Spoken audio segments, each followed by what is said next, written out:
focus on Liberia. Hit it! From Cape Mount to Cape Palmer, Mount Nimba to Atlantic Ocean, Obomi Hills to Pocondre, to educate, elevate, and promote. Yeah, focus on Liberia. For Liberia, Liberia. For Liberia, yeah, yeah, yeah, yeah, yeah. From Monday to Sunday. From Monday to Sunday. It's focus on Liberia.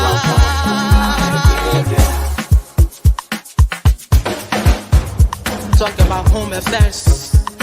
Hey. In diaspora. Current affairs. Hey. Reliable information. History. Ooh. Talking about culture. Yeah. Politics. Education. Entertainment. Yeah. Business. Sports. Advertisement. Articulation. Focus on Liberia. Focus on Liberia. Focus on Liberia. From Monday to Sunday. Focus on.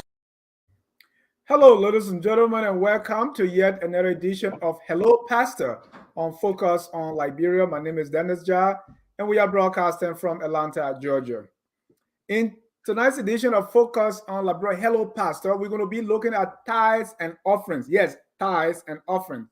Remember, we about tithes. That's the money. Tithes and offering, the money we pay or we are asked to pay in church. That's what we're going to be talking about today on Hello Pastor. A lot of time we hear about offering, bring all your money. So, you give God, God will give you all the different scriptures and all the different songs about offerings and tithes. We're going to learn today what are tithes, what are offerings, are they optional, are they mandatory? I mean, is it what God wants? Does God eat the money or people eat it and say that God money? All that. So if you are here and you want to also be a part, please come.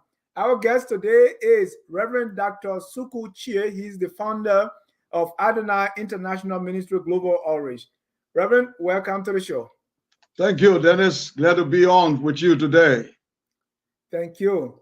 We want to welcome all our viewers from across the globe. This is Hello Pastor. This is the time we talk about questions in the Bible, questions that have never been asked, questions that have been asked but they've really not been answered properly, questions that are still lingering in the minds of people. So we invite a pastor every now and then to ask these questions so as to know what they should be. So again, we have Reverend Dr. Suku Chea. And Reverend, I'm so happy to have you. This is your first time on Hello Pastor. We have had Reverend Chandler Freeman, Dr. Chandler Freeman for a long time. This time we are alternating the pastors because more and more pastors, as we did the show, more and more pastors want to come in and share their thoughts.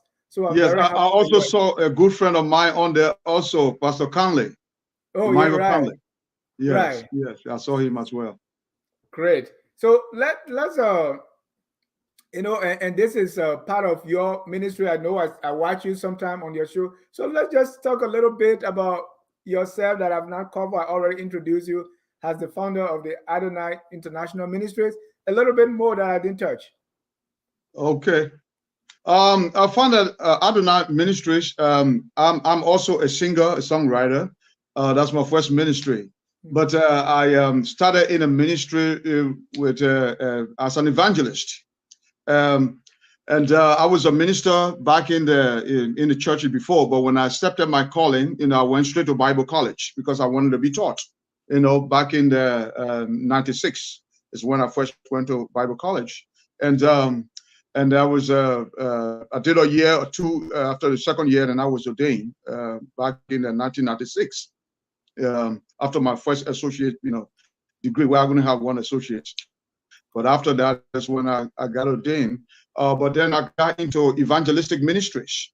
The Adonai International was initially called Adonai Crusades International. When I used to preach around, do crusades as an evangelist. Okay, and then eventually we got into the pastoral and all of that, and ministry became a multifaceted ministry, including music and all that. So the ministry is actually bigger now. We even started a school, a college, a Bible college, a seminary. We have it in Ghana. Now we started initially on the internet to meet a lot of students. But then we started a campus in Ghana, and then got connected with University of Cape Coast, and then the Ghana Baptist University College there, not Ghana Baptist, the Ghana Baptist, and Reverend Dr. Owu, who is one of my associates in Adonai International. He was in Delaware and decided to go back to Ghana, and we started a school there in Ghana as well. So it's not just a school, it's a fellowship of ministers, of which I am the bishop. We have ordained over the years, we ordained maybe over 100 ministers, so over the years since we started Adonai International. Well over 100 ministers we ordained, but some ministers are already ordained, they come in already. But those we are ordained, then at least over 100. So it's a fellowship of churches. Initially it was, and became a fellowship of just ministers, try to get everybody their independence and all of that, of which I am the bishop. We started that in 2000, in the year 2000, as a spring off of the original ministry that started back in 1998. And this issue that we're talking about now, tithing, I began teaching on tithing since 1999. And when I was teaching on the issue of tithing, as it should be taught in light of the New Testament, we have big names who were teaching the Levitical tithing in the church. For example, like Creflo Dollar is one of those people, a big name there in Atlanta. I'm sure you're familiar with Dollar.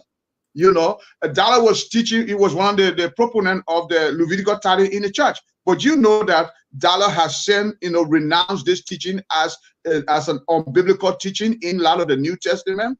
The man's following it, and I wish many pastors out there will also do the same. It's not that people don't know. Some people know, but they want to go with the flow, because I have peers who teach these things. Really, I have peers who teach these things. But Dennis, and we're going to go deep into that. Yes. When we started, I wanted you to shift on the other side small. So please shift a little bit. Yeah. Oh, this side, you mean? Yes. Yes. Where my hand is? Yes, sir. Oh, no, opposite. The opposite, this side. Yes, sir. Okay. All right. Is that it? So, yeah, it's good. So we want to welcome all of you. We're going to be talking about tithes and offerings. Tithing is a big topic. I too got, before we even start the show, I'm going to share with you when I came in contact with tithings and offering. Because I was, I've been in the church for a while now, even though my attendance have not been regular since COVID. But that's another different story. But invite your friends so we can talk about tithes. Let me start with myself on tithes. I was born all the way behind God's back. There's a little church there. And they used to preach about tithes. And the song they used to sing in that church is interpreted that if you're giving to God, open your heart. That was to encourage people to say, open your heart and give to God. So that was starting. And then when I moved on, in the mission school, went to church, they say, come to Sunday school. And they will add, bring your offering to every Sunday morning, bring your offering. And then when the war started, I went into, and then when we went to the Monrovia, there's a big church there. When we have the tithings, the song we used to sing was, bringing in the sheaves, we shall come rejoicing, bringing in the. So tithing has been a very important part of my life and offering. It didn't stop there, Bishop. When I was in Guinea as a refugee, I was in church, and the offering song used to be, "If you have money for Jesus, put it here. If you have money for Jesus, put it here. Don't put it in your pocket and carry it to your house. If you have money for Jesus, put it here." It didn't stop. So that was a little more urgent than what I heard before. But it didn't stop there. When I went to Ghana, while I was there, I learned another offering song. You want to hear that? Yes. If you give God, God give you. You mean God, God mean you. If you give God, God give you. You Oh, mean I know. God, God mean I you. never heard that one before. I never heard that one before. So these are all the. What's your experience too with tithes and offering, and how people encourage, from the time all the way back then till now? What has been your experience with you see people telling people to pay tithe and offering or not? What has been your own experience? Before then, it was just a church thing, in a lot of the, giving and all of that stuff. It was something that we had to do, or you got to give your tithing, you got to give offering and all of that stuff. That was it. Mm-hmm. But actually, when I accepted my calling, I wanted to know more about, things, and not just to be in the ministry, and stuff, but I wanted to be taught. I wanted to learn stuff, So, but I realized that after learning, and things, the antenna begin to come up. Is this tithing thing that we're doing? Is it for real? Does it belong in the church? So I started having this thought since way back in 97. I started having this thought, and started teaching on this teaching on tithing since 1999. So like with you, many of us grew up with tithe offerings. My mom used to give me money, to put in the offering. I remember earlier, sometimes we take the offering and then we bring the offering back. Of course. Or you got to change. Yeah, I remember sometimes we took the offering and then mouse it, but how come we not put it in the plate? Let's start with basic definition. What are tithes? What are tithing? Tithing is merely. Are they different? You mean tithe and offerings? Yes. There's a difference between tithe and offerings. Okay. A tithe simply means a tenth. That's what a tithe means. A tenth. That's all that. It begins with Abraham. God never instructed Abraham to give tithe. God never instructed Abraham to give tithe. Abraham, by his own volition, decided to tithe to Melchizedek, to give a tenth to Melchizedek, the king. And this is also mentioned in Hebrews. Twice tithing is mentioned in the New Testament. First was Jesus, and never had to do with teaching tithing in the church whatsoever. But it was just the biblical narrative of how Abraham met Melchizedek and tithed to him, because the book of Hebrew portrays Jesus as our high priest. Right. You see, and Melchizedek it was about biblical typology. Melchizedek is a type of Christ. He had no beginning, he had no ending. He was a king and he was a priest. That's why he was even mentioned. It was not about the tithing per se. It was just the narrative, and Abraham giving him a tithe was part of the narrative. That was it. And where did Abraham get that concept from? Abraham just decided to give the man a tenth of what, because nowhere ever, in scripture that God ever instructed anyone to give a tithe. The tenth. Right. But it was Abraham. Why tenth? Why did Abraham give tenth and not half and not something? What was it? It was something that he wanted to. Secondly, is that it had no worth. What Abraham was giving this man had no value, really. It was spoiled, left over from war. The man rejected it. He didn't want it. But Abraham insisted that he take it. Melchizedek didn't want it. He rejected it. He didn't want it because it had no value. It was spoiled from war, left over from war. So Abraham decided to give this man a tenth of that. And Melchizedek didn't want it. You see, it's not like David. David said, I will not give to the Lord anything that did not cost me anything. You see, compared to what Abraham was trying to give this man had no value. You see. So tithe is tenth. Then what is offering? Offering is just from what you can afford to give. Jesus gave us the principle of giving. Luke 6:38, it said, give, and it shall be given unto you. Good measure, pressed down, shaking together, running over, men shall give to you. For the same measure you use in giving, it will be given unto you. You see, so if you give a lot, you receive a lot.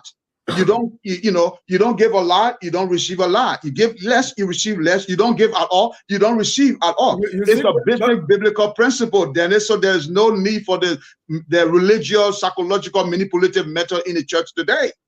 Oh, so that the guys and son were right. You give God, God give you. You mean God, God mean you. It's a basic biblical principle of sowing and reaping. You give to God, you receive back. You hold back, God hold, it's the same thing. So but God, the issue of tithing does not belong. So God engages in quid pro quo. Yeah, he gives, Jesus, that's what Jesus said in Luke 6:33. Give and it shall be given back to you. You see that? The same measure that you use will be measured back to you. Okay. So tithes and offerings. So again, for those our viewers now, what's the difference? Any similarity? Tithe, this thing is this. Let's go back. We can't get to this without a little history. Okay. So let's go back to Genesis. How did tithe begin? Initially, tithe was not, God did not instruct anybody to give tithe. Abraham gave that tithe. That was it. It was grace before the law.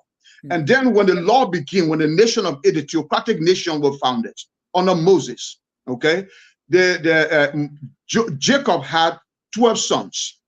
And these 12 sons became the 12 tribes of Israel. You see, Israel became a great nation while they were in Egypt. They were in exile in Egypt, and it became a great nation. And God moved on Moses to take them out of Egypt. Okay, so the 12 sons of Israel became the 12 tribes. But the Joseph, who was the second to the last son, the favorite son of Jacob, whom he bought the coat of many colors for.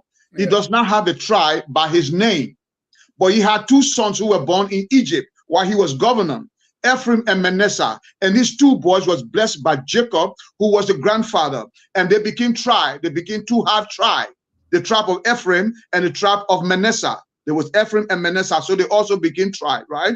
And then, but technically, you could call them, put them together. You could call them the tribe of Joseph because they were the sons of Joseph. You see, so the 12 tribes. So when it got to the promised land, there was this. The Levites were dedicated to the work of the temple.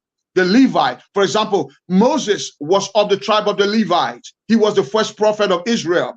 His brother Aaron was also of the tribe of Levi. The tribe of Levi was dedicated to the temple, the work of the law. So they were not given an inheritance, you see. And not necessarily that the prophets were all Levites, but all the priests were Levites.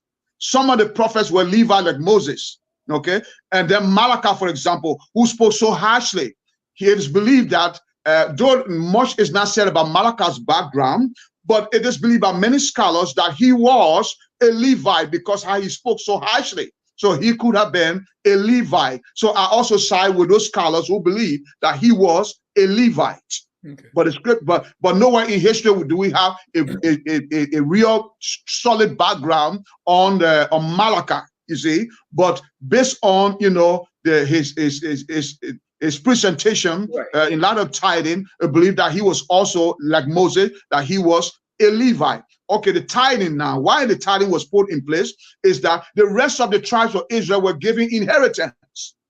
But the Levites who were committed to the work of the temple, they were the priestly tribe. They were not given an inheritance, and the tribe were put in place to bless them, to be their support base. When you mean giving an inheritance, meaning they were given land.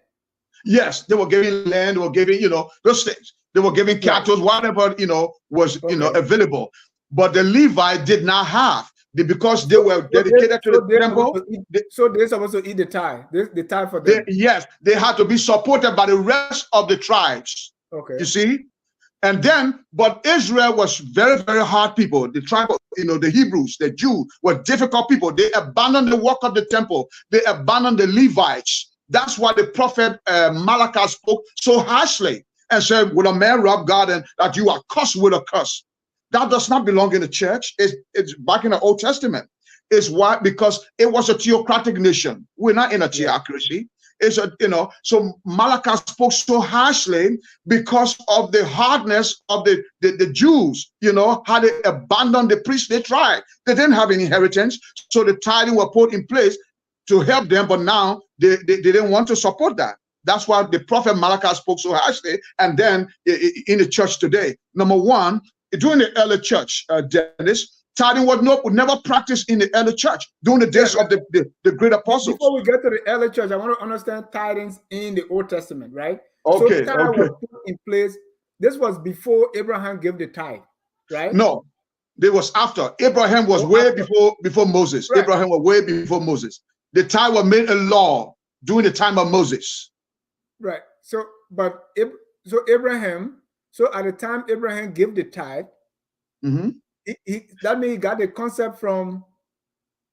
He did not get it from God. He got it from himself. It was Abraham's own.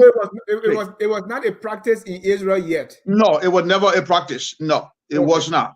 It was not. So Abraham, after Abraham, then we get Moses now, and then we have the Levites, and the Levites had the one to be supported with the tithe. Yes, Moses was of the tribe of the Levites. Okay. It just happened that he was part of the Levite, but it was only the priests who were the priestly tribe. The priests. Yeah, but sometimes the prophet were also Levites. So tithing was put in place for that purpose. Yes, to help the priests, because they were not giving an inheritance. They had to be supported.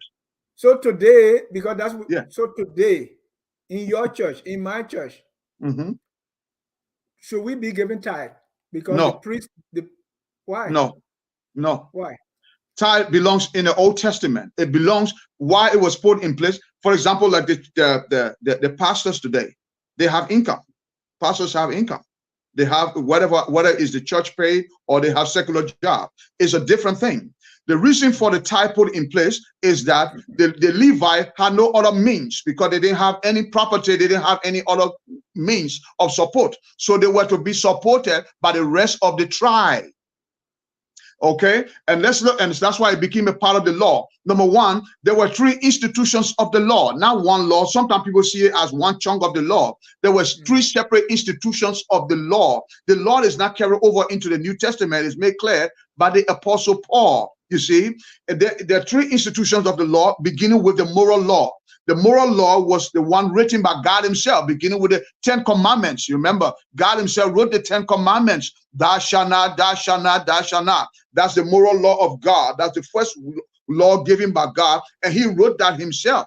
And then there are also attachments of the moral law. For example, Jesus himself expanded on the moral law. He said, a new commandment I give you, love your neighbor as yourself. And then he even equated that with the first and greatest commandment. He said, the first and greatest is love the Lord your God with all your heart, with all your soul, with all that you are. And the second is like it, love your neighbor as yourself. Jesus expanded on the moral law. So it is the only law that is carried over into the New Testament from the Old Testament, not the civil law, not the sacrificial/ceremonial law. You see that? The Apostle Paul makes that clear to us that Christ is the end of the law. The law was a guardian, a tutor, a schoolmaster to lead us to Christ. Once we come to Christ, the law has been abolished. The law does not exist except the moral law, because God remains a moral God. If you steal, there's penalty. If you lie, there's penalty. If you commit adultery, whatever the case may be, there's penalty for that. So the 10 Commandments is the only, and then the attachment of the moral law,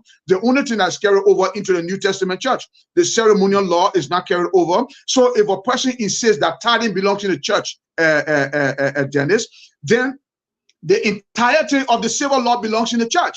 You can't go extract tithing and you say it belongs in the church, and then you have the temerity, the audacity to pronounce curses on the believer and say he is cursed with a curse when Christ took our curse on Calvary's cross. How can you pronounce curses on the believer for whom Christ died and shed his blood on Calvary's cross, because he's not in the strict compliance to the Mosaic Levitical law that has no place in the church in the first place? You see, all right. For example, in the book of Galatians was a twofold defense.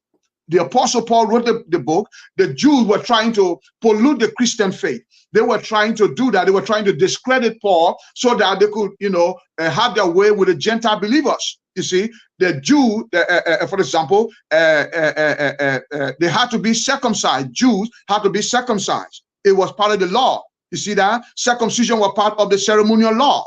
It does not exist anymore. That's why the Apostle Paul stood up and said, no, the Apostle Paul himself was a Jew. He was a Jew, and not just a Jew, he was highly educated at a PhD level. Paul was. He was not like the other apostles before him. He was highly educated. That's why Jesus even arrested him, and because Jesus knew his value to the church. You see? So Reverend Suku, yes, Reverend Chea. Yes, sir. So now these are very important things. So I want to take time. There are 3 laws, you say. We have three the moral institutions law. of the law. Kill, thou shalt not steal. That's morality. No, that's the moral law. Those are part of the moral law. The 10 Commandments is part of the moral law. Yes. And then you have the civil law, the judicial Under the law. civil law, you have the issue of tithing. You had not just tithing, there was also the temple tax. Temple tax was also part of the civil law. Land issue was part of the civil law. Taking care of the poor were all part of the civil law. All of that. Divorce and marriage, civil part law. of the, you had all the civil law. Exactly. Even today around the world, divorce, marriage is still a civil issue. Right. You see. Okay. And then you have the ceremonial law about circumcision. Ceremonial law is, yes. So a cleansing, how to do a cleansing. Or for example, a woman, the man must be circumcised in order to come to the people, come among the people of God. In order to come to the tabernacle, to the temple, or to the church, you must be circumcised. That's part of the ceremonial law. Women, for example, you don't come to church, you don't come to the tabernacle, you don't come into the sanctuary, you don't come into the temple if you are on your period, because you are considered unclean. You see that? You should stay home for 7 days. When your period is over, you come to church. But that law doesn't exist anymore. That's why women go to church when they are on their period. That's how come men go to church, including the pastor, if he is not circumcised. You see that, Dennis? But you can say this is, this is not, this doesn't belong in the church. That doesn't belong in the church. And then you go back to the same law you believe that does not belong in the church. Then you go extract tithing because it has to do with money. The entirety of the law is gone. Now you don't go to the same law and say, use it like a smoker's boat, Dennis. You say, oh yeah, I want this, I want that, I want this. You don't do that. The Apostle Paul said it's gone. But if you're going to bring yourself back under the law, then you're responsible for the entirety of the law. That's what the Apostle Paul also said. All scripture is God breath. So Malachi and all that is part of the scripture, right?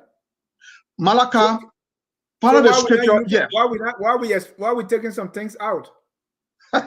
They're taking something out. If, for example, like the proponent of tithing today, right? Okay. If they say tithing belongs in the church, they say that you obey God when you tithe and you don't obey God when you don't tithe. Okay. Do they obey God when they go to church and they are uncircumcised? Think about that. Do they go to church then? If one part of the law belongs in the church, Dennis, then the entirety of the law belongs in the church. That's what the Apostle Paul said, because it does not belong in the church. How about women that go to church on their period? Why do they go to church? Right. So was tithing part of the law? Tithing was part of the law. It was part of the civil law. Show me. Civil law, yes. Where another thing is this. If tithing was... yes. Where can we find that tithing was part of the law? Okay.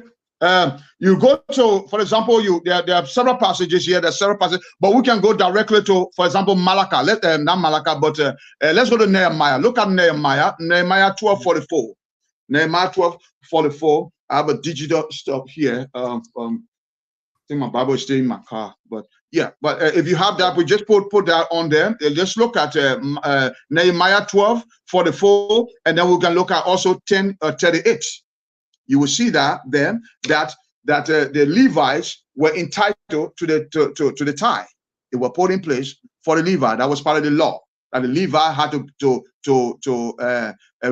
benefit from the tithe. It was a storehouse. Secondly, the Levites alone did not benefit from the tithe. The poor also benefited from the tithe.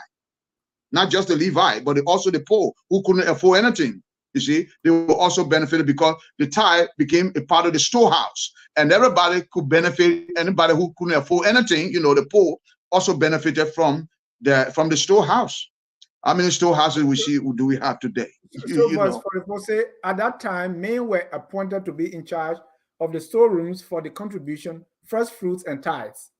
From the fields around the town, they were to bring into the storerooms the portion required by the law for the priests and the Levites for Judah was pleased with the ministering priests and Levites. So Okay, that's that was part of the law. Yeah, it was part of the law. It was part of the law. That was part of the civil law. So, the civil law. So, right. So why take it out when we get to the New Testament? What's the rationale? Why take it out? Because it's not carried over. Let's go to Galatians chapter 3. Pull up Galatians chapter. Let me put it up on my thing here, and I will show you why the law does not. Paul is the one who makes this clear that the law is not carried over into the church. Paul is the apostle of grace. Let me put that up here. Galatians what? Let's look at Galatians 3.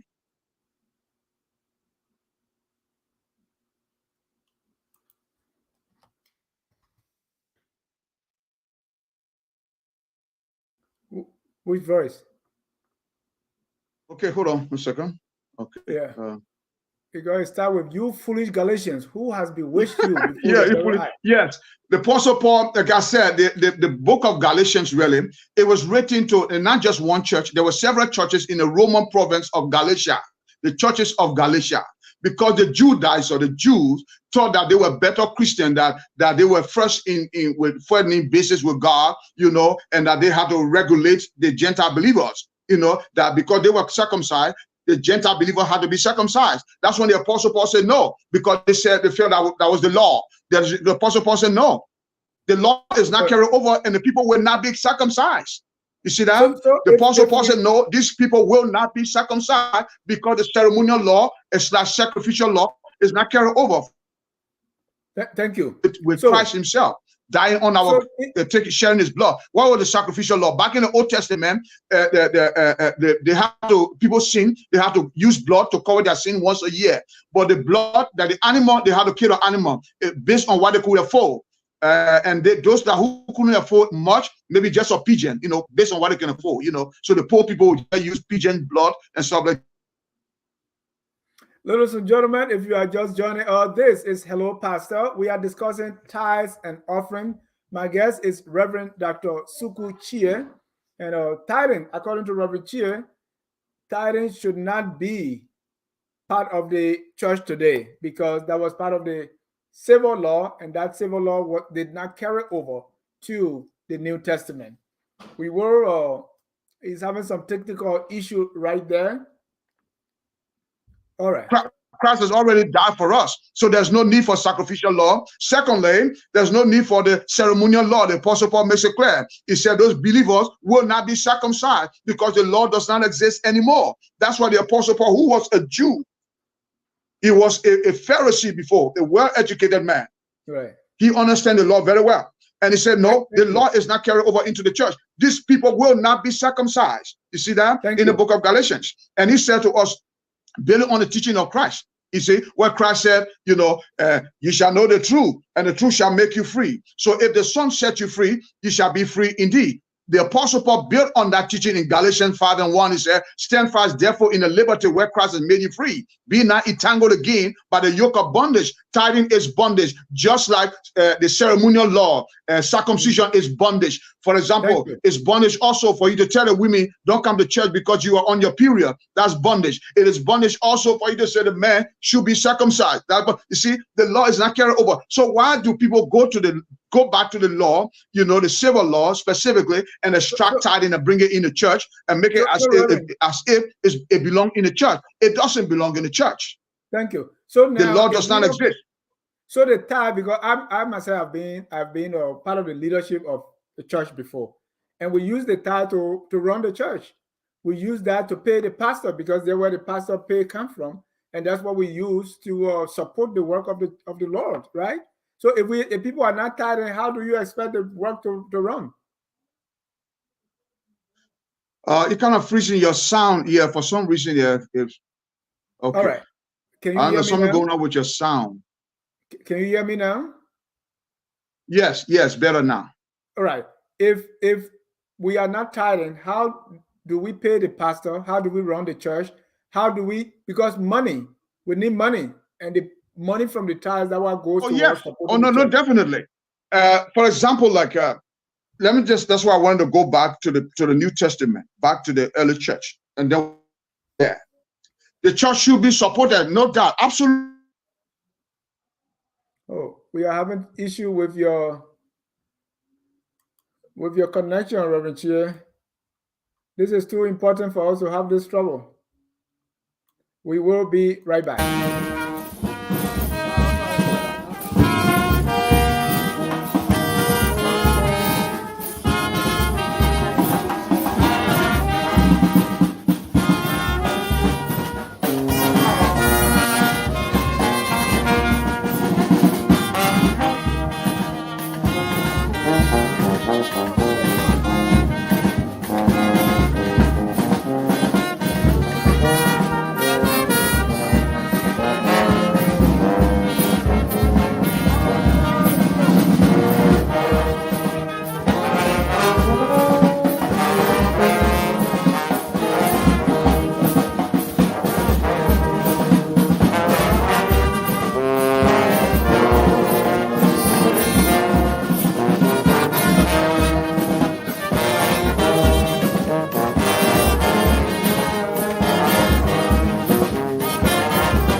Welcome back to Hello Pastor with Reverend Dr. Suku Chea.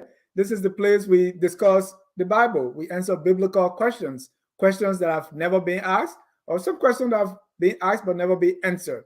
Reverend, we were talking about how do we support the church if you cut tithing from there. We need a tithe.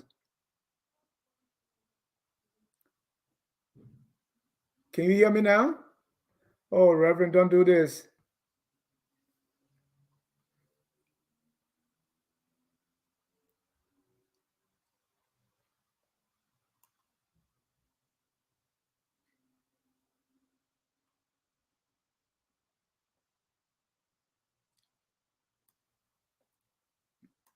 All right, while Reverend is having some issues there, we'll read a few of your comments. River says, Pro say he disagreed about tithe. He said, Jesus did not come to abolish the law. He came to fulfill it. You cannot disregard everything in the Old Testament. He didn't say everything.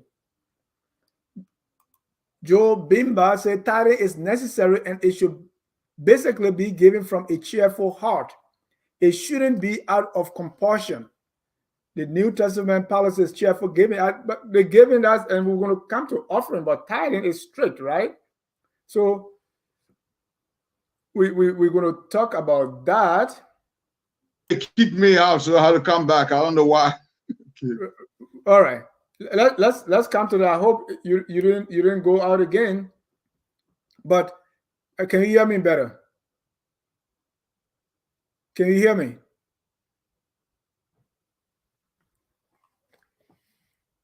Reverend, if you can't hear me, then you call my phone. So we Yeah, it's kind of breaking for some reason. I don't know why.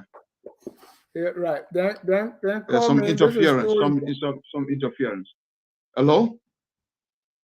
Hello, can you hear me?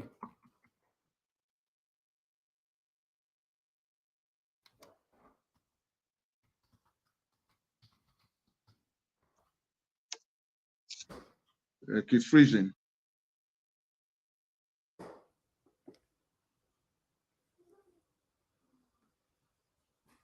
We got to do it. We got to do it offline, Reverend.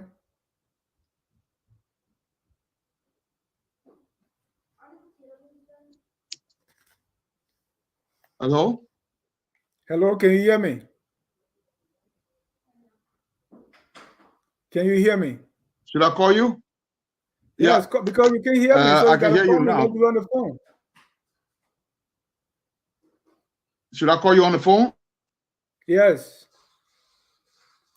Okay.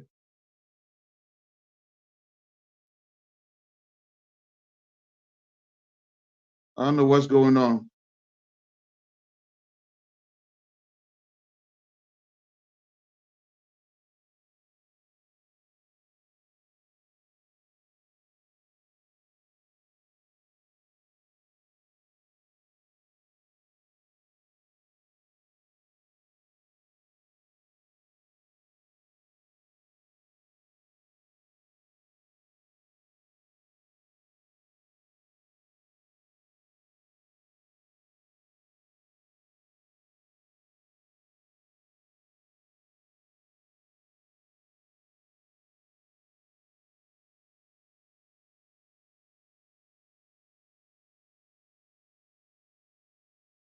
All right.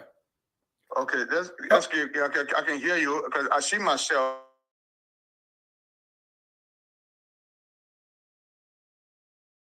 Okay. Okay, well, I have Reverend on the phone. So, Reverend, go ahead. How do we support the church if people are not tithing? First of all, not every church in Christianity today that practice tithing. Okay, there are many churches that are choosing to take the New Testament biblical position. Yeah, a lot of churches that decided to take the New Testament. What is going on? Yeah, I'm hearing you. Go ahead. Okay. Okay, so I shouldn't go back into the studio, just leave it? Well, we want to continue the show. We can continue until have you falling off. Okay, all right, okay, yeah, but not every church within Christianity today practice tithing. There are a lot of churches that take the New Testament biblical position, like myself, except that the tithing is very popular in the church. That's all. You see, but not everybody practice tithing within the church. So those churches that don't practice tithing, they are very successful. That people give. What happened here, Dennis, is that the churches need to be taught. People really need to be taught about giving, what giving really is. That way, there will be no need for the spiritual, psychological manipulation in the church. You know, with a man rob God and you are cursed with a God. And what is that giving? When you say giving, it's giving what they decide to give. The Apostle Paul makes it clear. Every man set aside what you have, what you can give, and give according to what you can afford, and not what you cannot afford. It's very clear in 2 Corinthians.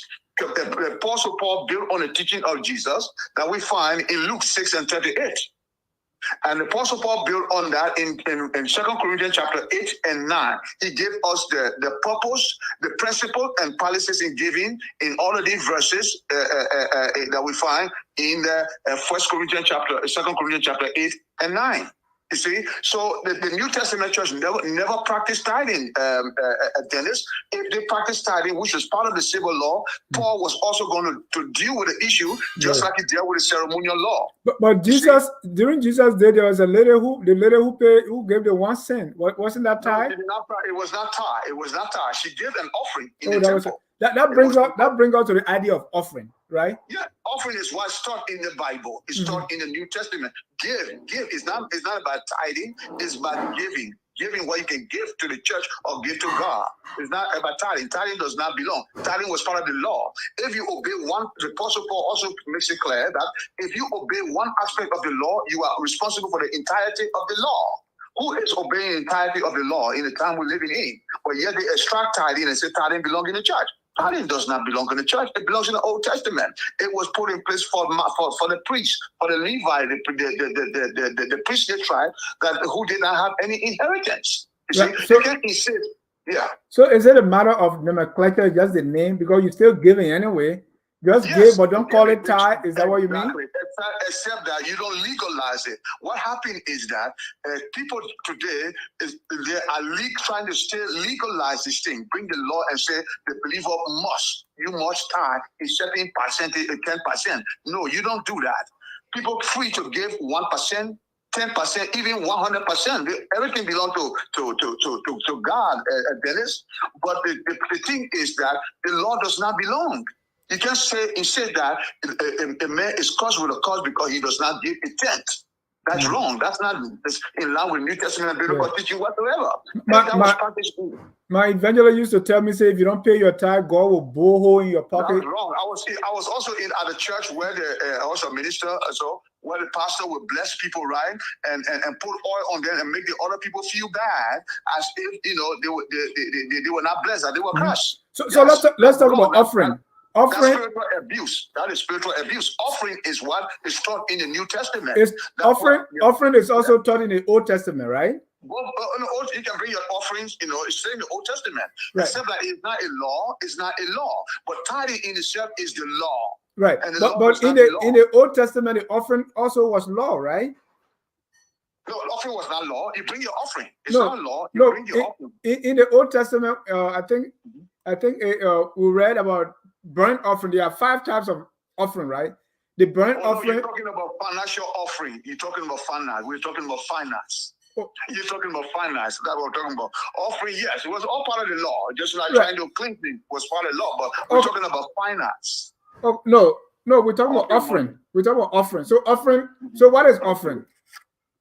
Offering can be anything, not just finance. Exactly. So in the New Testament, we have the burnt offering, we have the green offering, we have the peace offering, we have the sin offering, and we have the trespass offering. No, all of that is Old Testament stuff, Dennis. They don't belong. All of that stuff are legalistic stuff. Okay. That's the Old So Testament. what type of the offering from the Old Testament that we bring forward? People only bringing these things into the New Testament. That's why I always encourage people, right? Read the gospel first. People, like when I'm teaching, right? It begins with the gospel. Read the gospel, and then read the apostles' teaching. Read the episodes. For example, a lot of Christians, for example, don't know, Dennis, that the Old Testament, for example, is not limited to Christianity. It's not just for Christians. It was first for the Jews. For the Jew, not for Christian. What is exclusively for the Christian is the New Testament. But most believers and most pastors today, a lot of pastors today, they skip the gospel, they skip this thing, and go to the New Old Testament. And whenever you do that, definitely you're going to be teaching error.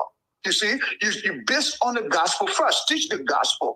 Learn the gospel. That's why we are giving full gospel, Dennis. When you learn the full gospel, by the time you end all full, you understand the ministry. You see, the life and teaching of Jesus. You see that then you deal with the episodes. Then you get your understanding of that. Before you jump into the Old Testament, somebody you just get in ministry, you jump into the Old Testament. That's why we got all of these false teaching in the church today, because pastors jump into the Old Testament and he got his own interpretation of stuff, and then try to manipulate people in a lot of money. You see what I'm saying? But it does not belong. The Old Testament does not belong it's not just for it was first for the Jew. Do you know that even even Islam believe the Old Testament? Even Islam. So what the offering in the Old Testament, right? Which one is brought for in the New Testament? What is brought for in the New Testament is you present your body a living sacrifice unto God. That's that. You present yourself a living offering unto God. That's the only thing required of the. There's no law in the Old Testament, in the New Testament, that said the believers must offer this. Christ was our offering. Christ he was our offering on Calvary's cross. All of these things that people are doing today, Dennis, is all Old Testament stuff. You see what I'm saying? And anybody who is a biblical believer in a lot of the New Testament and teaching it, they don't follow this kind of stuff. These are Old Testament stuff. People don't get a good grip of the New Testament, Dennis, and they jump to the Old Testament and bring in all kinds of stuff. Just like, for example, do you know how the tithing even end up in the church? It's simply because remember the church was initially persecuted by the Jews, and then the Romans later on took on the persecution of the church. They persecuted the church and killed all the apostles except for John. And the reason why they didn't even kill John, because Jesus guaranteed John immortality right here on earth, because it was only John who risked his life for Jesus and went all the way to the cross. Like the women, it was only John. All the other men ran away from Jesus. They hid. Even Peter himself denied Jesus. You see, and John was a cousin of Jesus. He was a blood relative of Jesus. James and John were two brothers. They were part of the innermost circle of Jesus. Had 12 men who were part of the inner circle, but he also had three most trusted men who was part of his innermost circle. That were Peter, James, and John, his brother. Both Peter and John ran away. They were part of the the most trusted. They also ran away. But it was John who went to the cross with Jesus. And that's why Jesus guaranteed this man. He was the only one allowed to live a full old age. Of course, it's not recorded when John died, but he lived to a full old age. It's not that the Romans did not try to kill John. Oh, yeah. They tried to kill John. So Reverend Suku, yes, sir. So the support of the church now today, if we take out the tithe from the Old Testament, we are taking out. We are taking out offering. I mean, I went to church one day and they said they even have something called first fruit, right? Until I didn't, I mean, it's nothing in the New Testament or such. All right. So now in the New Testament or in the church today, how and we're supposed to support the church with finances. Especially the African churches. They bypass the New Testament, they go to the Yeah. Old Testament. So in the New Testament now, how do we support the church? Because we take our offering, we say, give your body as a living sacrifice. We take our tithes and say, no, this is Old Testament. So what else is left for us? You give to the church. This is it, like I said earlier. Everything belongs to God. You can decide to give God 100% of what you have. It is your prerogative. You can give to God 50% of what you have. It's your prerogative. You can give to God 20% of what you have. It's your prerogative. You can give to God 10 or 5% if you want. It's your prerogative. You see what I'm saying? That's what counts. Your heart, the condition of your heart in giving that offering to God is what matters. It's not the law. The legality of the law does not exist. It does not belong in the church. People go there trying to manipulate believers, and sincerely, it gets to me because it does not belong to the church. Many people use it. It's called spiritual abuse, Dennis. That's what happened in the churches today, where believers feel so guilty. Oh, with a man, you are cursed with a curse. How dare you curse a believer for whom Christ died on Calvary's cross? That's spiritual manipulation. You don't do that. It does not exist, especially when the New Testament church never practiced that. If they had practiced that, definitely the Apostle Paul was going to deal with that as well. But it was not an issue because it was never practiced in the early church. There's no record of tithing being practiced in the early church. No. Tithing came about when the Romans hijacked the church. How the Roman persecuted the church, and then under the Roman Emperor Constantine, he became a Christian. Constantine became a Christian. This is how the Romans stopped the persecution of the church.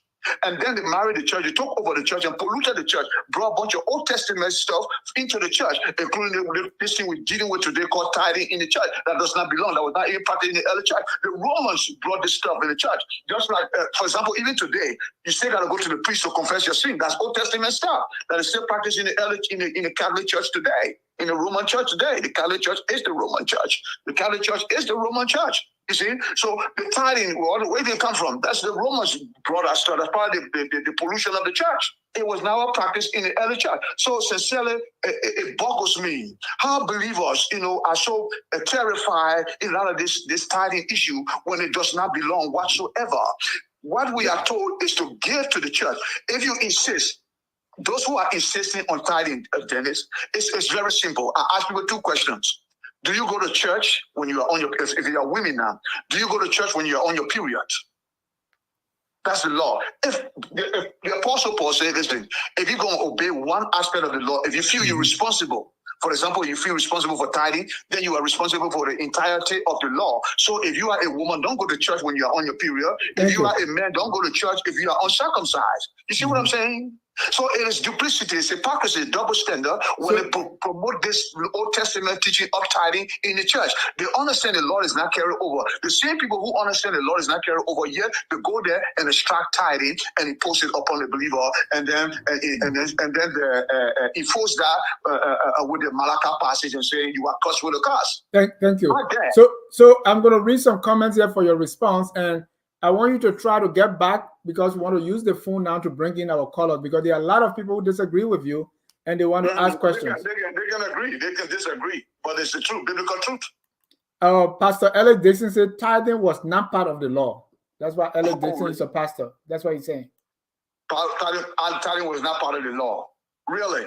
So what did Malachi pronounce curses on the people if tithing was not part of the law? Tithing was part. We just read here in Nehemiah. You read it for yourself, Dennis. Yeah. That tithing was part of the law. It was part of the law. What do you mean that tithing was not? That's the first time I've been hearing of that.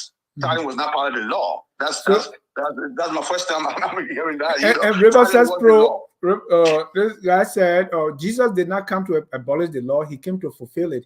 You cannot disregard everything in the Old Testament. Who said that? One of our audience members here called River says Pro. Okay, let's go to Galatians. Because everything I'm saying here is not of my own accord. Everything is written in Scripture. I take a New Testament biblical position, not go to the Old Testament. The reason why we have a lot of fallacy in the church today and a lot of even heresy in the church today is because pastors don't get good grip of the New Testament. They jump to the Old Testament and then they formulate theology on their own and then bring it and impose it upon the church. So Galatians 3. Let's look at, let me go down. I'm using another phone here. I don't have my Bible is in the in my car. So I have a text here. I hope you bring the Bible with teaching. Yes, the Apostle Paul dealt strictly here with the law. Okay.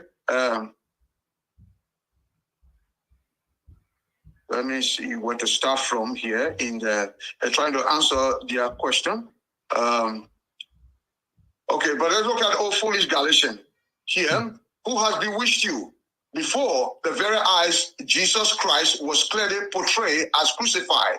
I would like to learn just one thing from you. Did you receive the Spirit by works of the law or by hearing your faith? Tithing is works of the law. Tithing is nothing but religiosity in the New Testament, because it has no value in the New Testament, because it does not belong. I just mentioned earlier, for example, one of the major proponents in the United States in light of tithing, Creflo Dollar, was one of those people. Jakes and all those people, you know how to teach on tithing. All right.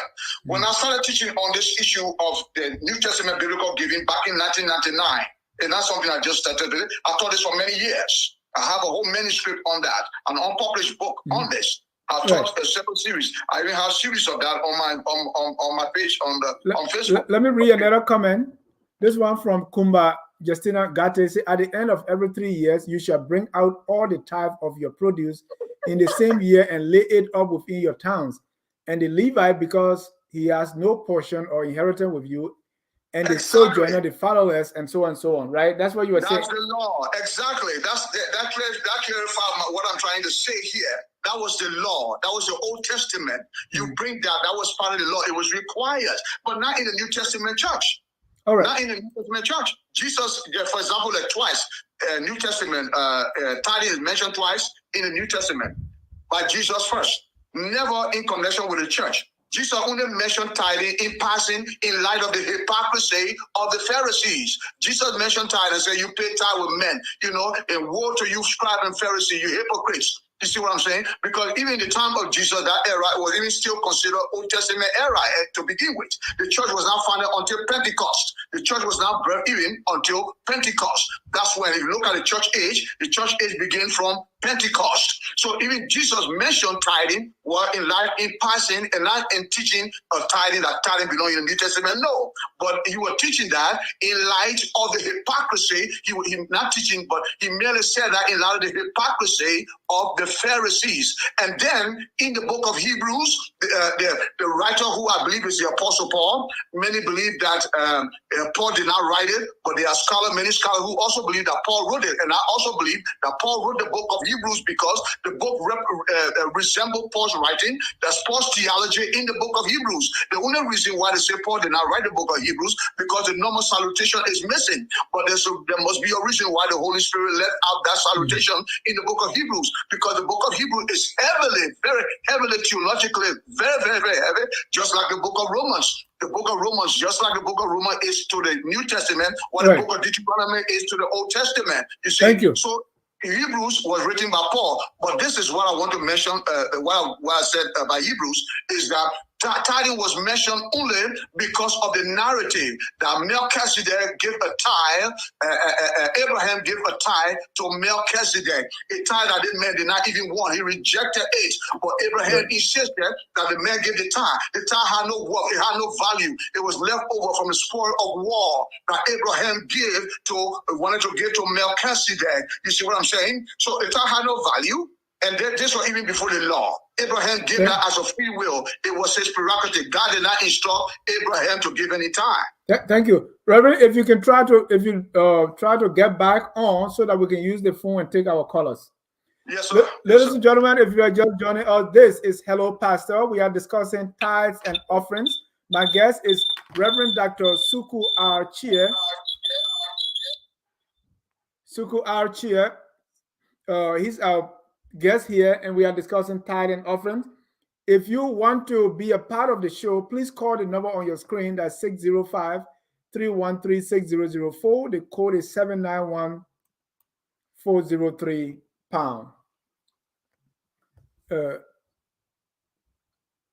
Justina, go ahead. The video improved. Yeah, hello, my dear brother. How are you? I'm doing well. Hello, Justina. First of all, by clarity, I am an Israelite. So I let me just make told that point you clear. I told you from Lofa. How you say you're Israelite? I'm Judges. The Kisi people are part of the Judges tribe of the 12th tribe of Israel. The people you call Gio in Liberia, they are not Gio, they are Dan. They are part of the 12th tribe in Liberia. But that is a topic for another day. Right. Now, tithing. Tithing is something that was commended to us from the day one. I heard a man of God saying that God did not command Abraham to give tithe to the children of Abraham. First of all, the days of Abraham, there was nothing like Israel. No Israel was existing. The exactly. name Israel and I agree 100%. I agree 100%. Look, go ahead. We have many callers. Just make your point. Yeah. Israel was not existing in the days of Abraham. We know that. Yeah. Israel became to exist after Isaac was born. So there was no Israel prior to the time Isaac was born. So let's just clarify that one now. I think as far as clarifying that, I think you need to clarify that with yourself because it's understood. Let me speak, Nenago. Yes. 10% does not have to do with money. And the 10% is not every day, it's not every month, it's not every week. It's every 3 quarters. There's a quarter. In 3 quarters of the year is when we go to offer our 10% to the Lord. Whatever we have earned over the last 3 years, we pick out the best and take it to God. It's not has to do with money. It was the seeds of the crops. It's the crops of the land that belong to God. So whatever you harvest from the seeds is what you give to the altar. Some used to take their animal to the altar. So it's not about money. But today, men of God, they divert the tithing. They divert the purpose of the tithing. They take it into money and they make themselves rich. So it's not that tithing is a command from God and it is consistent. It have never changed. Even when Yeshua came in the temple, when they were raising the tithe in the temple with money, Yeshua got angry and beat up the people in the temple and said, "This is my Father's house. It is not a place of money changing." So tithing is not about money. Thank you, Justina. Good thing that you are a female. Good thing that you are a female. I have a question for you also. It's biblical. Thank you, Justina. Can I ask Justina a question Let me just before you go? last point. Yeah. Please make your point. We got more callers here. Okay. Everybody that wrote the Bible, they are all Israelites. There is nobody out there that are not Israelite. They are all part of the 12th tribe of Israelite. Some are Jews, some are Nepali, some are Dan. All of them are Israelite. All of them are Hebrew. All the scriptures writers are all Hebrew. Thank you. All right. Thank you. All right. The phone number is on the screen. Please call 605-313-6004. The code is 791-403#. Go ahead, Reverend. Your response. Yeah, in light of our sister Justina, who is on the phone, and I said tithing belongs in the church. Okay, tithing as part of the Mosaic law, the Levitical law put in place for the Levites. That was a part of the law. For example, you can go to church today. Remember now, tithing was part of the civil law, but there were 3 institutions of the law.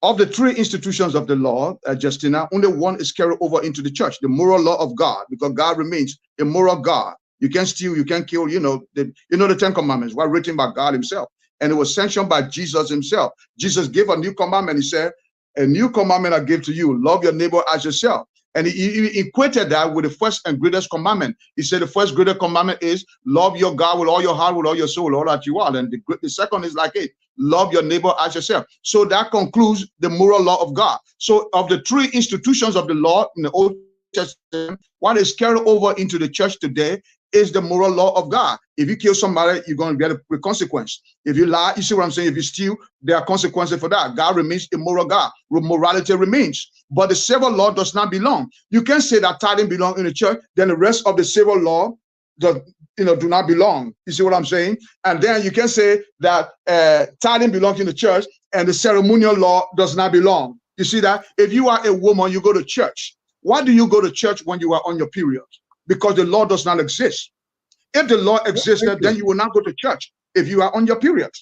You see, men who go to church when they are uncircumcised, why do they do that? Because the law does not exist. That's why they go to church when they are uncircumcised. The Apostle Paul makes it clear when the Judaizer in the book of Galatians. That's why the book of Galatians is really a twofold defense. You know, on one hand, Paul defends his apostolic calling, apostolic ministry, because they were trying to discredit Paul, that he was not called, that he was not an apostle, because they were trying to deceive the believer, the Gentile believer, make them to be circumcised so they can look like Jew, look like us, then we accept you as Christian. The Apostle Paul, who was a Jew, who was highly educated at the PhD level, he said, no, these people who understand the law very well, he said, no, these people will not be circumcised. That's why you go to church today as a pastor. You go to church when you are not circumcised, because the Apostle Paul makes that very clear.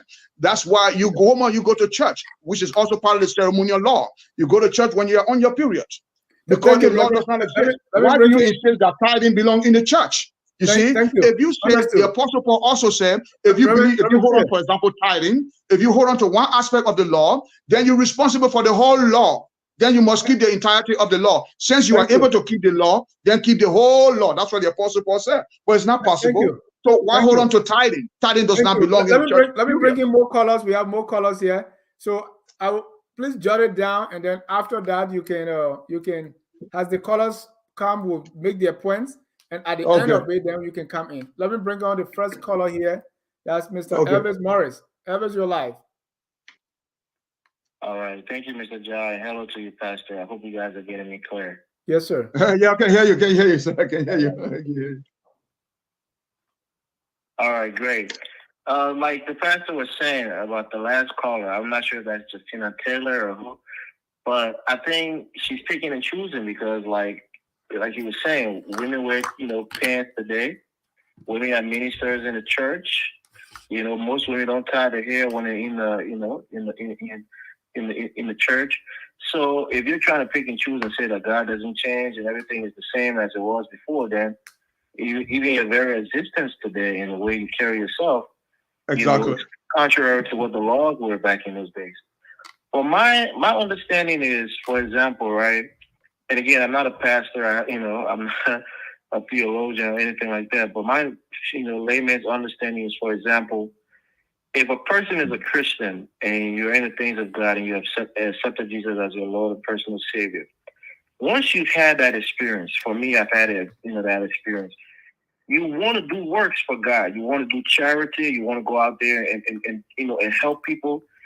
And for me, I see that as a form of tithing also, because you're doing works. Not that those works is going to save you, but because you love God and you love Christ, you want to do good works and you want to bring people to Him, whether it's doing, going to soup kitchens and taking, voluntary things in your community and doing things that's going to help people. So Elvis, I see that as a it's given. It's given, right? But tithe is specific about 10%. So if you go help people in the church, are you giving 10% of your strength? So that is considered giving. It's not tithing. That's what the pastor is saying. Go ahead. Right. So in my understanding of what the pastor was saying, maybe I got it wrong, but he's not in favor of people taking 10% of their income and tithing them, right? Is that his point on this show? My point is that, my brother, the worst is that... Hold on. Let me explain his point. Yeah, Pastor, what is your point? Right. So, okay, go ahead. Are you talking to me or are you talking to our brother? Yeah, go ahead, Pastor. What is your point about tithing? So be very... Yeah, go ahead, brother. Yeah, go ahead, brother. Listening. All right, go ahead, Evans. Just finish your thought. Yeah, so I maybe I'm wrong, but I was going to agree with him if he says that he don't think we should be tithing 10% of our income into this day. No, Evans, when you say 10% of income, if you say tithe and 10%, that double negative, right? Tithe means 10%. Okay. He said no tithing. He said no tithing at all. Tithe is a 10th. So he said no tithing at all. No tithing. Okay. Don't tithe. Yeah, and that's what I was saying. I would agree with that in a sense, because he said something else that I agree with even more, which is, for example, if we're in a church and we see a need in that church, like somebody is going through a hard time, the church members can come, the congregation can come together and help that person. If we want to do some work in our community, we can raise money and go out and do some work in the community to benefit the community. But when people are giving a tenth of their income to support the pastor and his family, or to support other church members as a salary, I don't think that's that's applicable, because when you're talking about the Levites, those people was set aside from inheritance. That was quote unquote the law of the Israelites during those days, the law of the Hebrews. But nowadays, these people are not quote unquote Levites. They're not Kohanim, or the people of the of the priesthood. So if you're going to take 10% and give it to them and say, well, that's what God said, you're giving it to a Basel man, giving it to a crew man, they're not part of the Levite tribe. So for me, I don't think it's still applicable into this day. Maybe the pastor can expand on that, but I think giving as you see the need fit, and giving so that the church can sustain itself, that's fine. But just having this 10%, when you go to church, you don't put $20 in the offering, people looking at you some kind of way, it makes you go shy away from church. So I just want to make this point. There you go. That's also in my manuscript. That's my book. How many people avoid tithing Sunday because of the abuse? The spiritual, psychological abuse in the churches when it comes to this tithing, make people feel bad and then pronounce curses. How dare you pronounce curse on the believer for whom Christ died on Calvary's cross and took our cause on Calvary's cross? And then you're going to say the believer is cursed with a curse because he's not in compliance with the strictness of the Mosaic Levitical law that has no place in the church to begin with. You see, the people who say that the God word never changed, right? They say God's word never changed. Yet they go to church when they're on the period, women. I want to stress that because people don't dwell on that. They forget these things. If you're going to say that God's word does not change, then don't go to church when you are on your period. That's the law. If you say God's law does not change, then don't go to church when you're on your period. And then if you are a pastor, even if you are a pastor, don't go to church when you are uncircumcised. That's the law. If you say tithing belongs in the church, then the rest of the law belong in the church. That's what the Apostle Paul said. He said that if you're going to obey one aspect of the law, apart from the moral law that remain untouched, if you're going to obey the sacrificial/ceremonial law or the civil law, then you are responsible for the entirety of those laws. So why you just inject tithing and you say tithing is okay? Why not the rest of the law? The Apostle Paul makes it clear. Tithing does not belong. Let me bring in more callers, sir. Let me bring in more callers so that Telita Lion Yakun, go ahead. Yeah, thank you very much. This is Telita Lion Yakun from Fargo, North Dakota. For the clarity is that I am a Hebrew Israelite by the crew trap, as well as the tell you where you're getting this thing from, man. You are from Liberia. Why you say you're from Israel? Just stop it, man. We're not mother for Israel, my brother. Man, stop it, man. You're not Hebrew, you're crew. Just stop it. Yeah, I'm a crew. Okay, Mr. Dad, let me give you some information. No, I don't want that information. That is fallacy. It's not true. I myself, I'm crew. I don't buy into that stuff. There's a lot of teachings out there. You are not Hebrew. Stop it. Yeah, okay. I can give evidence in the crew language, even the way we call God. So what? If the way you call God, that's the same way Israel. What? Mr. John, let me come up with what the information, Mr. John. No. Keep that information. It's not true. Yeah, let's go to the topic here. Okay, what is happening is that according to strong researchers in the Americas, African Americans, and other historians, I researched that the crew trap is the only trap that crossed the Red Sea. West Africa hosting the Hebrews. Many of these tribes and people in West Africa are connected with the 12 tribes. The brother made me want to speak through. But don't listen to those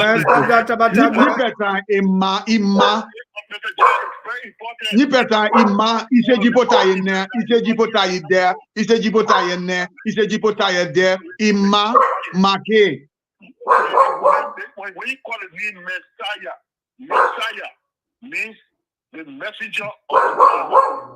But that has been changed to Jehovah or Jesus, one of you. If you check the pastor in the 1611 King James Version. Teddy, let's talk about tithing. Let's talk about tithing. Please leave this thing. Oh, man, that's very important. No, it's not. Please stop it. King James Version is where I'm sorry. I gotta take you out. Let me take the it's not in line with the subject. It's a different thing. Where are these people getting this thing from? You crewman. You say you Israeli? Come on. Let me go to Philip Livingston. I don't mean to be disrespectful, Teddy, but this is a very annoying. Hello? Yeah, go ahead. Yeah, I have a question to the pastor that presented the tithe. What he said, I think he said he doesn't believe in tithing, but my question to him is, how do you expect the churches to function if people don't pay tithe and offering these days? Because first of all, the church needs to pay their bills. They need to do He other answered things. that question already. He said by giving, not compulsory, but by giving, not tithing. I even said any believer. Maybe he missed that, Dennis. Let me say to him, and answering your question, let me just go back. Hold on, Pastor. Hold on. Okay. Flomo, finish your thought. Okay, all right. So he said about giving. Everybody will not be able to give. So at least he set a tithe and offering for people to know that, hey, we have to do this and do this. That's why we do. That's why we pay tithe and offering for. I don't think it's against. I mean, against the law, it's bad thing to pay tithe and offering. The only intent is the intent where they are being used for. If they don't use it for the intended purpose, then it's between they and God. But I can't say someone should have made tithe. It's not people should give when they want to give. You can't everybody don't give. I wouldn't be able to pay the bill for the church or other expenses like light bill, water bill, all that stuff. So when you say tithe, everybody will give tithe? No, but at least the amount of food I'll get at 10% tithe, it can cover them. The amount of food I'll pay when it, for example, if you go to church today, everybody just pays for it. But it depends the amount of number you have in church. Thank you. It might be equal to the amount of 10% people pay. If 10 people pay 10% on that tithe, it will be more than the amount of people who will be offering like 20 or 10 out of $5. Thank you. That's the difference. Thank you. Thank you. Thank you. Let me take a last caller here. That's Tavina Cole. Go ahead, Tavina. Good evening. So I've been listening to the conversation about tithing, and I want to comment. You know, I heard another caller talk about they're giving them, when they tithe, you're giving them money to the pastor and to the church, and you know, and to them. You know, from an opposite standpoint, it may look like you're giving to the pastor, or you know, that are using the money, but you're just being obedient to the word of God. And I want to reference this because I'm not no pastor, I'm no deacon or anything, but I know the word enough to stand true on tithe. And one is Malachi 3:10, where the scripture says, "Bring the whole tithe into the storehouse, that there may be food in the house."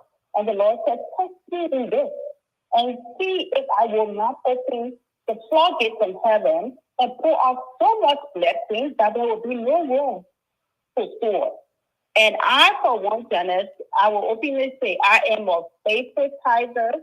10% of my income. There are times that it takes me pinching, but I know when I tithe faithfully, God show up, and He show up not in so many ways. It could be things to my children, it could be job, it could be, you know, just a lot of things that the Lord will show up and people be going through things, or to be faithful. So I understand what people would say, well, if I get the tithe, or the pastor, that is the tithe, it's for him. It's not for him. He's just obedient to the word of God. And if you're in a church, the pastor is abusing the tithe of the offerings, but you being biblical and you following the word to do what the scripture said, but the word of God yesterday, it's the same today and forevermore if you believe the word of God.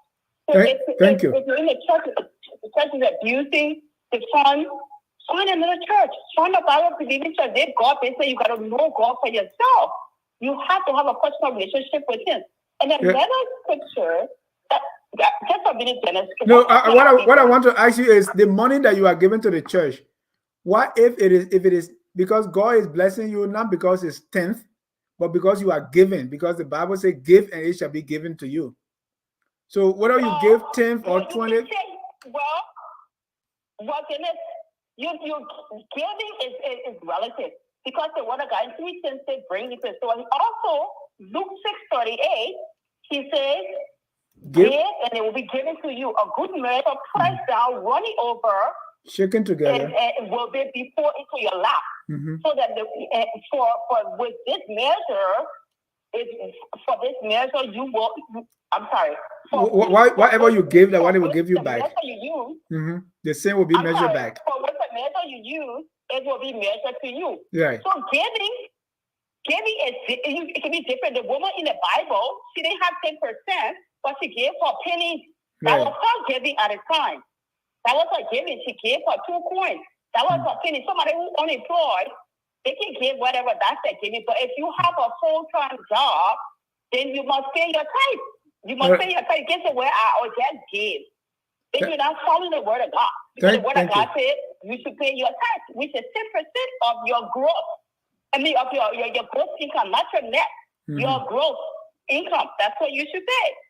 So I'm just saying, if you're in a church where you believe the pastor is dressing up your money, he's not using it for the upkeep of the kingdom of God, go to another church. Thank you. I stand true on the tithe. I think it's biblical. I believe it is biblical, and I dare anybody to tithe. Thank you. Okay, good. That's good. Let me come in here. You believe in tithe. You believe that tithing belongs in the church. Number one, you give. You are blessed because you gave. It's not about the tithing. You are a giver. That's why you are blessed. It's a psychological thing where people think, "Oh, you're blessed because you tithe." You're blessed because you gave. Number one, and I like that what you said, that you are a giver. That's good. But if you say tithing belongs in the church, that God's word that it still belongs in the church, it's a simple biblical question I ask every time. In light of people who say, "Oh, that they are not in compliance to the law because people say they don't tithe," and all that, I say just ask them 2 questions. If you are a woman, do you go to church when you are on your period? That's the law. If the law, tithing is the law, if it exists in the church, then why do you go to church if you are on your period? Because the law does not exist. Paul makes it clear that Christ is the end of the law. The law was our schoolmaster, a tutor, a guardian to lead us to Christ. And when Christ has come and died for us, we are no longer under a tutor of the law. So the law does not exist. Apart from the moral law of God, which is written by God himself, the 10 commandments are given to Moses. God even had to replace that because Moses destroyed the first one because he was, disheartening when he saw the children of Israel in wallowing in disobedience. So God had to even replace it. So it's the only law that is carried over into the church. The civil law does not belong. How can you say tithing belong, yet you don't believe the rest of the civil law? Tithing is part of the civil law. Why will you say tithing belongs in the church, then you reject the rest of the civil law? You see what I'm saying? The problem is, Dennis, pastors don't teach the issue of giving. They don't teach the issue really. They get people what they want to teach people. So many believers today, sincerely, are confused. And even in light of the law, they don't know there were 3 institutions of the law. Many believers today who are committed to Christ don't even know there were 3 institutions of the law because pastors don't teach these things. So many believers are merely confused. Going back to Creflo Dollar, Let me bring the last caller. Yes. Yeah, let me take the last caller here. That's David, 813 area code. Your name and where you calling from? Good evening. Hello, sir. Your name and where you calling from? Hello. Oh, are you talking to me? I'm David Julu, I think. Go ahead. Okay. Well, I don't have a question for the Dr. Chea, but I have a comment. And my comment is,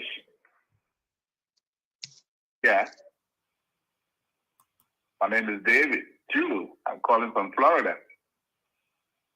Hi, David. How are you? Oh, man. David, just turn off what you are listening to, what you are watching us from. Turn it off and just listen to us on the phone. Justina, I'm using this for the call. Please stop calling. David, are you there? Please go ahead. Oh, David hung up. All right. Pastor, you can go. For example, let's go down to this. Drake is asking, what is the difference between tithing and giving? Let's lay that out. It will help. Okay. The New Testament gives us tithing does not belong. Tithing really came from the Romans who persecuted the church. And then under the Roman Emperor Constantine, who became a Christian, he adopted the church. That's how come the Romans took over the church. You see that? That's why eventually there was a Reformation where we protested against the Romans, where we have Protestant churches today. What are Protestant churches? Baptist, Methodist, Episcopalian. You see what I'm saying? Pentecostal, offshoot, all those are groups that are part of what we call Protestantism. You see? So the Romans brought all kinds of stuff in the church, including even this very day. You got to go to the priest to go confess your sin. Do you know that? That was part of the Old Testament law. That was part of, back then, part of the ceremonial stuff that the Old Testament, that Romans brought in the church. Tithing was part of that. Tithing was never practiced in the early church. So it boggles me when I hear pastors sincerely, confusing believers, many believers sincerely are terrified in a lot of this tithing issue. Simply look at Jesus and simply look at Paul. Look at the early church.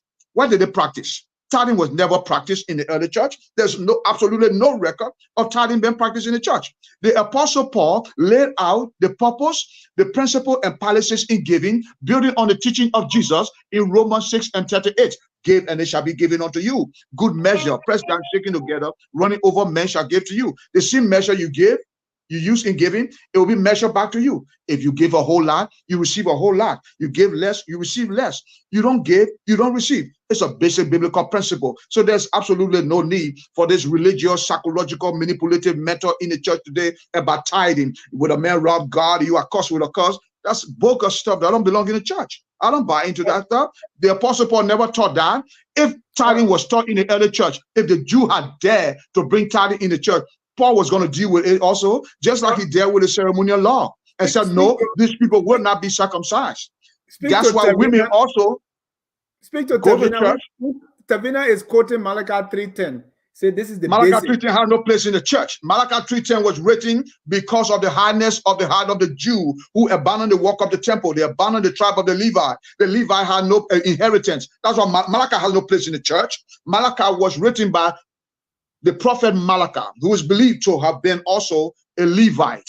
Not all the prophets were Levite. Some were Levite. For example, Moses, who was even the first prophet, was also a Levite. But not all the prophets were Levite. But all the priests were Levites, beginning with Abraham, the brother of Moses, who was the first priest. So the tithe was put in place for the Levites. It had no place in the church.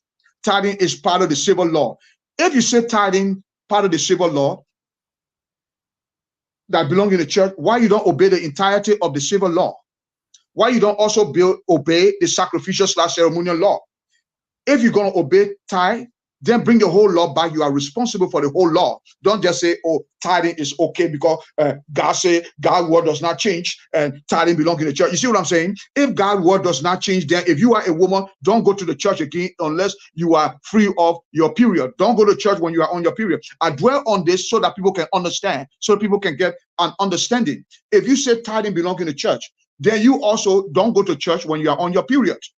Don't go to church when you are uncircumcised. You see what I'm saying? Tithing is the law. The law does not belong. The entirety of the law is gone. You don't use the law as a smoking board. You want this, or this is okay because it's money, and that is not okay. You see what I'm saying? It becomes mere a double standard, duplicity and hypocrisy. Tithing does not belong in the church, period. All right. So Gagba Gagba say you should point out where Malachi rejected the Abraham tithe. And Glebo also said tithing did not start with the Roman. Abraham brought it, not the Romans. What is he really saying? What Abraham got to do with Malachi? Abraham had nothing to do with. There's no connection there between Abraham and Malachi. What is he saying? So Gagba is saying, sorry, my bad. Melchizedek did not reject the tithe from.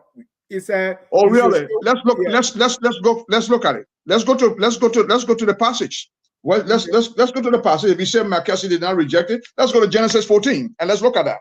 If you said Melchizedek did not reject it, Melchizedek refused it. Abraham insisted that the man accept the tithing. You see what I'm saying? It was secondly, God did not say Abraham give tithe. You see what I'm saying? There was no nation of Israel whatsoever. Israel was not brought until the time of Jacob. Jacob became Israel, and his son became the 12 tribes of Israel. You see, Abraham begot Isaac, Isaac begot Jacob, who became Israel. And then he had the 12 sons who became the 12 tribes of Israel. So there's no connection between Abraham and Malachi. Abraham simply gave a tenth to Melchizedek because he felt like it. And why he gave to Melchizedek had no value. Go read it again. It had no value. It was left over from spoil of war, spoil, leftover stuff. He wanted to get to the man, had no value. The man said, no, he wanted. Go and read about it again. It's there in scripture. You see what I'm saying? So it's mentioned in the book of Hebrews because of the narrative, and not because of the tithing. It's because of the narrative, and it was talking about Jesus, because Jesus is portrayed in the book of Hebrews as our high priest. So that's why the typology was used, and Melchizedek was used as it, because Melchizedek was also not just a king. He was a high priest. He was a priest and a king. He had no beginning. He had no ending. He was a type of Christ. So it was a biblical typology in light of Jesus being our high priest, just like Melchizedek was a priest. You see that? So it had nothing to do with tithing whatsoever. So the writer was not teaching about tithing, just like Jesus was not teaching about tithing. He mentioned tithing in Matthew and Hebrews. He was talking about tithing in light of the hypocrisy of the Hebrews, of the Pharisees. You see? So never tithing. Jesus taught giving, which the apostle Paul built on. Give, and it shall be given unto you. God belongs to God. Everything belongs to God. 100% belongs to God. But the thing is, you don't regulate what you give. You give what you can afford and not what you cannot afford. The scripture is there. The apostle Paul makes it clear. You go, take your time, read entirety of 2 Corinthians chapter 8 and 9. You will see the apostle Paul makes it clear. He said, set aside each one. We have some issues there with Reverend Suku, Reverend Chea, Suku Chea. All right, Tavina, you keep talking about the Malachi. Yes, this passage is in Malachi chapter 3. But what the man of God is saying is this passage has no place. Happening again. This thing keep moving on. Yeah. But tithing has no place in the church. We're about to conclude, right? Because tithing, if you say tithing belongs in the church, then show me, for example, those people who the proponents of tithe today, they can tell you whatsoever when it was practiced or if it were ever practiced. There's no record of it based on the New Testament early church. If the New Testament early church did not practice tithing, are you closer to God? Are you more holier than the apostles themselves who did not practice tithing in the New Testament? You see what I'm saying? But these things happen, Dennis, because pastors go to the Old Testament. Sometimes they don't even get a good grip of the New Testament. They jump to the Old Testament. So that's how come a lot of fallacy in the church today when it comes to theological teachings. You see, because they jump to the Old Testament and they form their own theology. There is no whatsoever tithing taught in the New Testament whatsoever. The believers did not practice tithing. They practice giving. That's what they gave, offerings. The Apostle Paul makes it clear to us. The same Apostle Paul, who is the reason for women going to church if they are on their period, because the law does not exist, is the same Apostle Paul. So don't be double standard. See, you cannot be double standard with that. It's the same Apostle Paul who said, man, you can go to church when you are uncircumcised. You see that? It was part of the law, but it's no longer part of the law. It's only tradition. For example, in Liberia, it's a tradition, you know, we circumcise. But you know, people in the Western world, most people in the Western world, they don't believe in circumcision like us. People don't because it's not a law. It's just mere tradition. You see, but it was part of the law. But the Apostle Paul said the law does not exist. So people, don't be circumcised. Don't be forced to circumcise if you don't want to circumcise your children. Woman, come to church. Don't stay home when you are on your period. It's the same Apostle Paul. So why are we picking and choosing? Why are we not strict? You know, I believe in the totality. I believe in the full counsel of God. We must have a balance. Why is Malachi 3:10 not relevant? Just so that you will lay to rest what Tavina keeps saying. Why should we not practice Malachi 3:10? Malachi 3:10 does not exist because the New Testament church does not practice that. It does not exist. Christ, that's why Paul makes it clear that the law is not in the church. He says that let's get back to that Galatians. We didn't get to read it. that said that Christ is the end of the law. The law was our what? Our guardian, our tutor, our teacher. And somebody said, "But the law still exists." How does the law exist? Paul makes it clear. Christ is the end of the law, excluding the moral law, which still exists today because Jesus himself expanded on that moral law. He said, "A new law I give to you." You see, right? So it comes in light of the law, Dennis. What's within us still exists. Morality, what comes out of us. But as far as external issue, they don't exist anymore. Only eternal issue, and that's in connection with the moral law of God. How our behavior, you see what I'm saying? What we do and those things. That's that within us. Our obedience to God and how we treat fellow men and all of that stuff, how we obey the 10 Commandments. That's within. That's our attitude and behavior. You see what I'm saying? But it had nothing to do with external. External had to do with civil law and sacrificial ceremonial law. Those are external. They not carry over into the church. You see what I'm saying? So that's why they don't exist. Malachi does not have any place. So if Malachi has a place, then show me where the apostles practiced tithing before the Romans hijacked the church. The apostles never practiced tithing. They practiced giving. Gave, just like Jesus taught on giving. Give and it shall be given unto you. The apostle Paul built on that teaching, just like the apostle Paul built on the teaching of freedom that was taught by Jesus. Let's end with this giving. So how should you say they are not teaching it? How should it be taught? Because Flomo Livingston made a point, right, that the tithe at least made it mandatory for people. But if you just say give, that's legalism. But don't say it's biblical in the New Testament. That's just legalism. People doing that because it's legalism, is what they want to do, but it's not based on biblical text. It's not based on any New Testament biblical text. So that people will give and support the church. Yes, teach giving. How? Like I said earlier, not every church within Christianity to today practice tithing. Many churches don't practice tithing. They practice New Testament biblical giving, and those churches are successful. The issue is this: that many pastors are lazy. Sincerely speaking, many pastors today, sincerely, they are lazy in light of teaching their folks, in light of study and teaching folks. Teach the people the truth, how to give, and they will give. They will give beyond what you even expect. Just really, really teach those people. But instead, Dennis, they say, "Oh no, we're just gonna put this guilt trip on there. With a man rob God, you are caused with a cause," and they will give. You see what I'm saying? Teach the people how to give, the people will give. So not every church within Christianity today practice tithing. Many churches don't practice tithing. They practice giving because their people really teach, you see what I'm saying? Giving. They teach their people how to give. And those churches are successful. Except that tithing is very popular, that's all. But not every church within Christianity practice tithing. They practice New Testament biblical giving just like the early church, just like the apostles, just like it was done. So how you explain Matthew 23:23? You say, "Woe unto you, scribes and Pharisees, hypocrites, for he paid tithe of mint and anise and cumin, and have omitted the weightier matters of the law, judgment, mercy, and faith. This ought he to leave order undone." Christ was not talking about, there has no connection whatsoever with the church, Dennis. This was still New Testament era.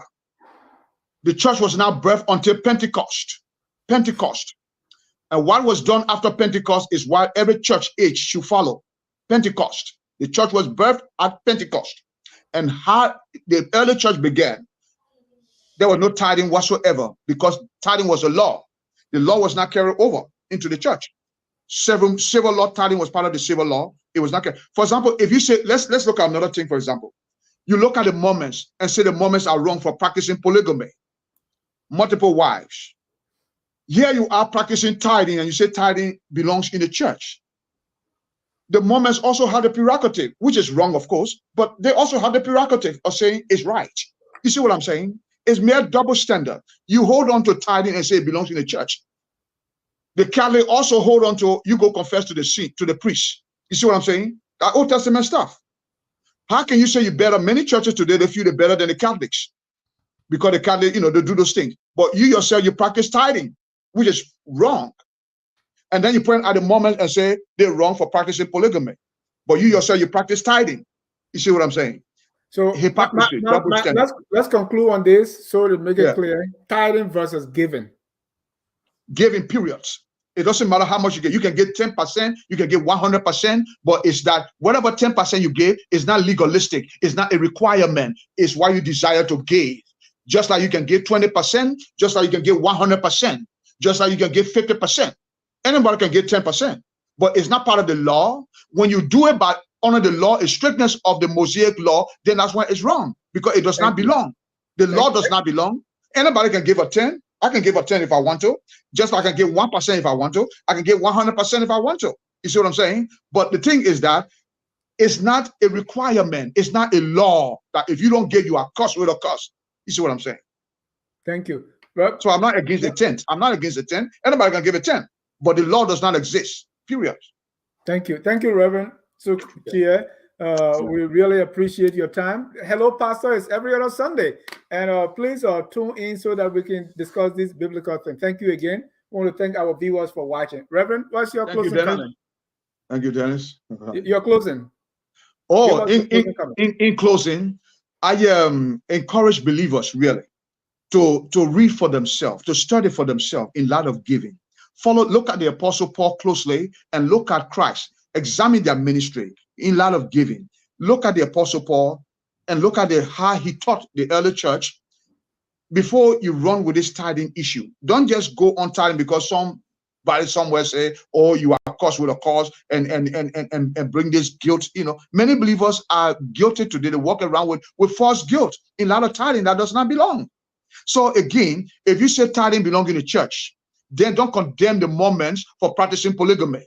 Don't condemn the Catholics for practicing, you see what I'm saying, the sacrifice, the ceremonial law, or going to confess to the priest. If you say tithing, because it's the same thing. Tithing in the church is not better than going to confess to your priest. When you go directly to Jesus, come boldly to the throne. You don't go to a third party. You don't go to a priest. Tithing is the same thing. Just like the Mormons, you condemn the Mormons and say they practice polygamy. How dare you condemn the Mormon when you practice tithing in the church? It's the same thing. It's just double standard. You see what I'm saying? So I end with that note. Tithing is double standard. It's hypocrisy. It's duplicity. On that note, we say thank you, Reverend. And thanks for those watching. Join us every other Sunday for Hello, Pastor. And we'll be right here asking the question. Please keep your questions coming. If you have some topics you want us to discuss under this topic, Hello, Pastor, please don't hesitate to drop us a line, focusonlabra@gmail.com, or you go to our Facebook and send a message. Until then, we close with our song that says, "We are all Liberians." Have a good night and God bless you. We are Liberians. Liberia is our